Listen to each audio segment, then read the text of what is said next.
En esta presentación vamos a resolver el problema 2 del tema 8, donde tenemos la información contable de la empresa Sofsa, tanto el balance del ejercicio como la cuenta de pérdidas y ganancias. A partir de esa información se pide analizar la rentabilidad económica y financiera de la empresa. En segundo lugar, analizar la solvencia a corto plazo de la empresa. Y por último, analizar la solvencia a largo de la empresa y su endeudamiento.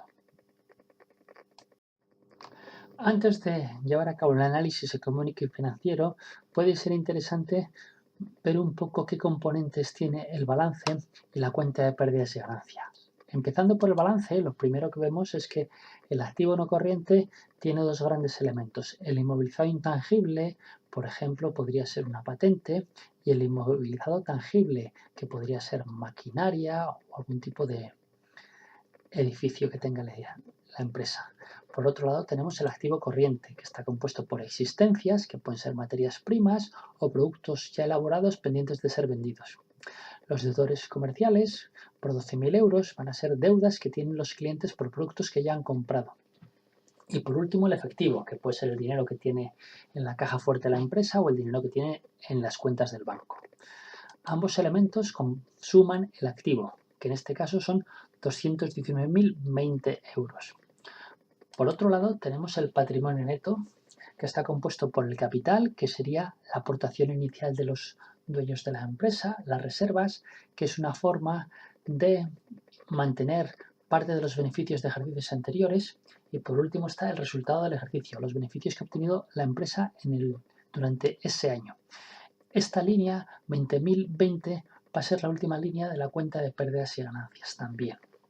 Y por el otro lado tenemos el pasivo no corriente, que está compuesto por deudas a largo plazo, y el pasivo corriente, que son deudas a corto plazo, con un plazo inferior a un año. Ambos pasivos suman deudas por valor de 69.000 euros. Además, si nos fijamos, el patrimonio neto más el pasivo tiene que salir exactamente igual que el activo, 219.020 euros. Mirando la cuenta de pérdidas y ganancias, en primer lugar tenemos un conjunto de elementos que tienen que ver con la actividad de la empresa, que pueden tener signo positivo o negativo. Pueden ser ingresos o pueden ser gastos. La primera de las líneas son las ventas que tiene la empresa, 55.000 euros. La segunda línea, trabajos realizados por la empresa para su activo, 1.500 euros. Esto podría ser que los trabajadores de la empresa han estado realizando actividades para mejorar las instalaciones y, por lo tanto, aunque han gastado dinero, también han generado un incremento del activo de la empresa. Después tenemos con signo negativo las compras por valor de 3.000, los gastos en pagar a los trabajadores, 5.000 euros, otros gastos, por ejemplo, un seguro, 2.500 euros, la amortización del inmovilizado, que sería los gastos asociados al desgaste de las máquinas de la empresa y de las instalaciones de la empresa. Y por último, un deterioro por valor de 4.000. Podría ser que ha habido existencias por valor de 4.000 euros que se han estropeado. El conjunto de estos elementos nos da el beneficio antes de intereses, impuestos o resultado de explotación, que en este caso son 37.000 euros. Después están los aspectos financieros de la empresa. Fundamentalmente en este caso son gastos financieros con un valor negativo, lo cual genera unos resultados financieros de menos 8.400 euros. Por lo tanto, el beneficio antes de impuestos va a ser de 28.600 euros.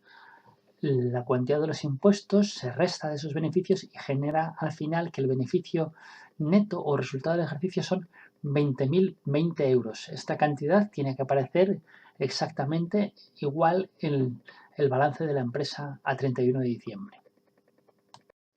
A partir de esta información se pide analizar la situación económica y financiera de la empresa. Para ello se calcula en primer lugar la rentabilidad económica, que es el cociente entre el beneficio antes de intereses e impuestos, también llamado resultado de explotación, y el activo de la empresa. El beneficio antes de intereses e impuestos son 37.000 euros. Y el activo de la empresa es el conjunto de elementos que necesita la empresa para llevar a cabo su actividad, que en este caso son 219.200 euros. Por lo tanto, la rentabilidad económica es 0,1689. Esta rentabilidad se suele expresar en porcentaje, un 16,89%. por otro lado, también se calcula la rentabilidad financiera, que es el cociente entre el resultado del ejercicio o beneficio neto y el patrimonio neto de la empresa. El resultado del ejercicio son 20.020 euros y el patrimonio neto es el conjunto de aportaciones que ha hecho el dueño de la empresa, bien inicialmente o bien en los años sucesivos, a través de la autofinanciación de la empresa. En este caso, 150.020 euros. Por lo tanto, la rentabilidad financiera es 0,1334, expresada en términos porcentuales un 13,34%. En el segundo apartado se pide analizar la solvencia a corto plazo de la empresa. Para ello se puede calcular el fondo de maniobra, que es la diferencia entre el activo corriente y el pasivo corriente. El activo corriente es la suma de existencias, deudores comerciales y efectivo, y tiene un valor de 128.020 euros. Por otro lado, el pasivo corriente, que incluye únicamente las deudas a corto plazo de la empresa, 27.000 euros. Por lo tanto, el fondo de maniobra es positivo y elevado, 100.020 euros.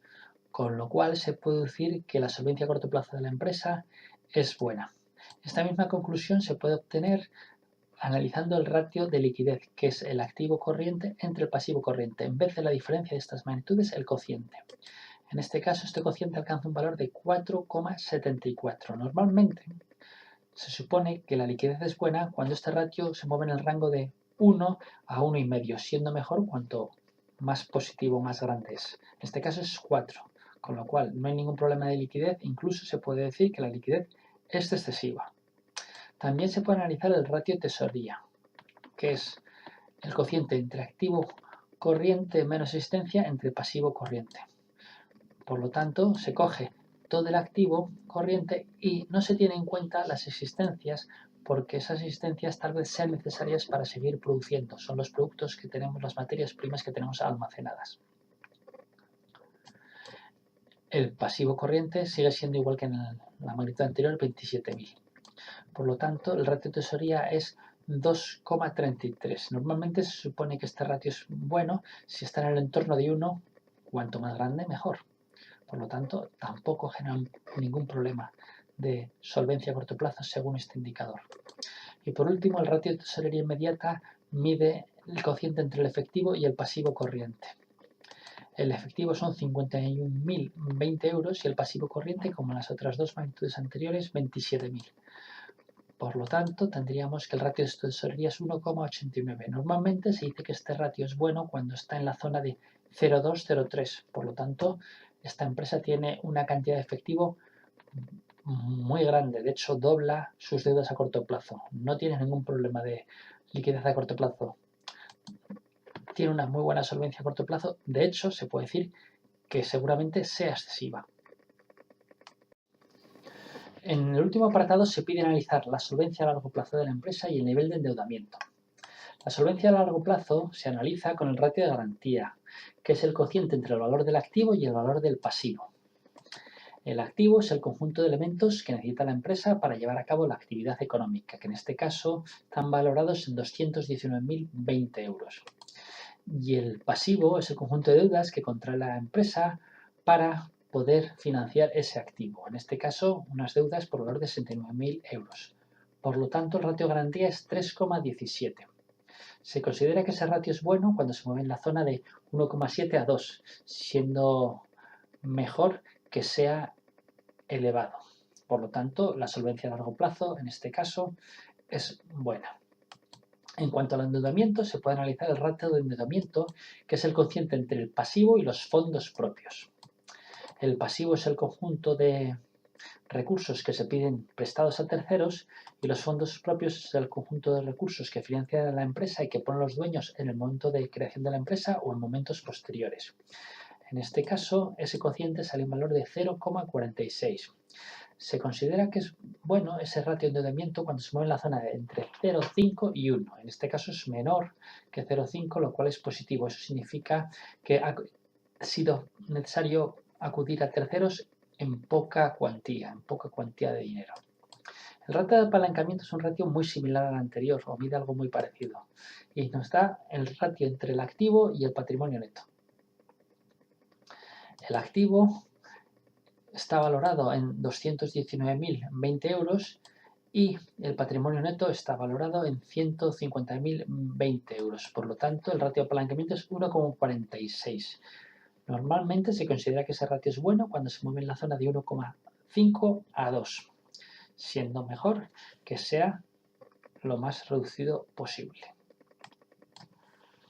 Por último, tenemos la calidad de la deuda, que es el cociente entre el pasivo corriente y el conjunto del pasivo. El pasivo corriente, en este caso, son 27.000 euros y el conjunto del pasivo, 69.000 euros. Por lo tanto, la calidad de deuda es 0,39. Eso significa que cada 100 euros que pide prestada la empresa, solo 39 hay que devolverlos en el corto plazo. Por último, también hay que tener en cuenta el coste de esa deuda. El coste de esa deuda son los gastos financieros dividido la deuda con coste. Los gastos financieros en este caso tienen un valor de 8.400 y la deuda con coste 69.000 euros. Por lo tanto, el coste de la deuda es 0,12,17. Normalmente se expresa en términos porcentuales. El coste de la deuda es 12,17%. Hay que decir que ese coste de la deuda, aunque es elevado, es menor que la rentabilidad económica, lo cual es favorable para la empresa.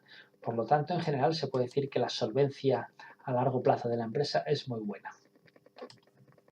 Con esto se ha acabado la exposición del problema. Si tenéis alguna duda me podéis mandar un email a mi correo. Gracias por vuestra atención.